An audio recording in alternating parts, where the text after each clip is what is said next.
ఇరాన్‌కి చెందినటువంటి ఐఆర్‌సీ దళాలు చైనాకి చెందినటువంటి అతిపెద్ద భారీ నౌకలను కూడా అడ్డగించాయి. ఆ 2 నౌకలు కూడా అక్కడ హార్ముజ్ జలసంధి నుంచి మళ్ళీ వెనక్కి రావాల్సొచ్చింది. అది చాలా పెద్ద భారీ నౌకలవి. ఆ నౌకల వల్ల ఎంత ఎఫెక్ట్ పడిందంటే మొత్తం ప్రపంచ క్రూడ్ ఆయిల్ మీద 2.8% పెరిగిపోయింది. అంటే అవి సౌదీ అరేబియా, యూఏఈలో ఉన్నటువంటి చమురు క్షేత్రాల నుంచి చమురు నింపుకొని వచ్చాయి. నిన్న ఇరాన్ ఏమొచ్చేసి చైనాకి, భారత్కి, రష్యాకి, పాకిస్తాన్కి, ఇరాక్కి ఈ 5 దేశాలకి అనుమతులు ఇచ్చింది మిత్ర దేశాలనే పేరుతో. పాకిస్తాన్కి చెందినటువంటి నౌకను కూడా వెనక్కి పంపించింది. మనం దీని గురించి మాట్లాడుకున్నాం. చైనాకి చెందినటువంటి ఈ నౌకలను కూడా ఐఆర్సీ దళాలు ఏమొచ్చేసి వెనక్కి పంపించాయి. ఎందుకు అంటే ఈ క్రూడ్ ఆయిల్ ధర ఇంత పెద్ద మొత్తంలో ఒకేసారి వెళ్ళిపోతే మొత్తం ప్రపంచానికి ఇక ఎటువంటి ఇబ్బంది ఉండదు. ముఖ్యంగా గల్ఫ్ దేశాలను ఇబ్బంది పెట్టడం కోసం ఈ నౌకలను అడ్డగించింది.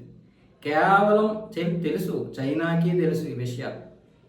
పరిస్థితి ఏంటనేది చైనాకి తెలుసు, ఇరాన్కి తెలుసు, అటు గల్ఫ్ దేశాలకి తెలుసు.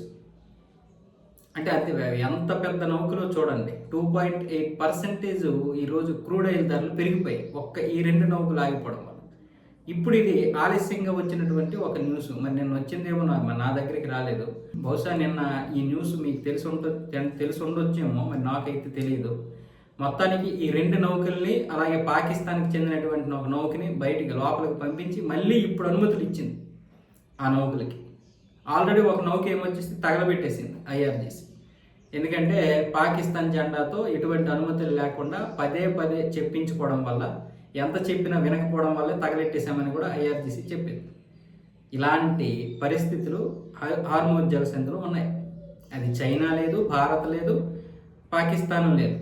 అయినా సరే భారతదేశానికి చెందినటువంటి నౌకలు ఎంత చాకచక్యంగా వస్తున్నాయంటే మీరు ఎక్కడ కూడా తొందరపడకండి. ముందుకొచ్చి వెనక్కి వెళ్ళి లేదా ముందుకొచ్చి ఏదైనా దాడి జరిగి దాని మీద ఇచ్చేసి ఆ నష్టం కంటే అక్కడ అన్ని ప్రోటోకాల్ పాటించి రావడం బెటర్. ఆ విధంగానే మన విదేశాంగ విధానం ఉంది.